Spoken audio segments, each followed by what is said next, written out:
In today's video, I'm going to teach you set up your Firebase project and enable email/password sign-in for Thunkable. We'll start in the Firebase console. Sign in with your Google account, then click the option to add a new project. Give your project a clear, memorable name so it's easy to recognize later. You'll be asked whether you want to enable Google Analytics for this project. This is completely optional. If you're just testing or building a small prototype, it's fine to leave it off. Confirm the prompts and Firebase will create the project for you.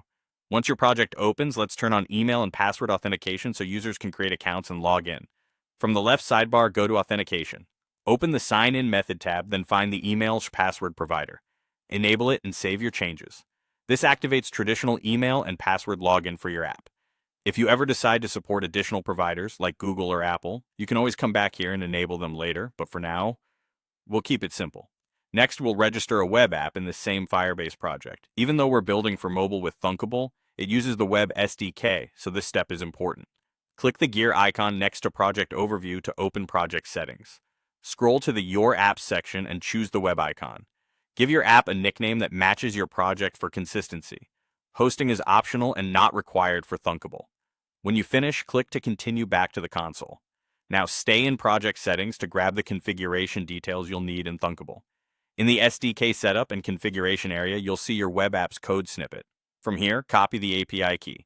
If you plan to store user data in Firebase real-time database, also copy the database URL.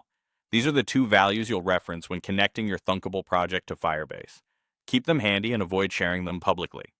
While the API key identifies your Firebase project and isn't a password, it should still be handled carefully, especially in shared files.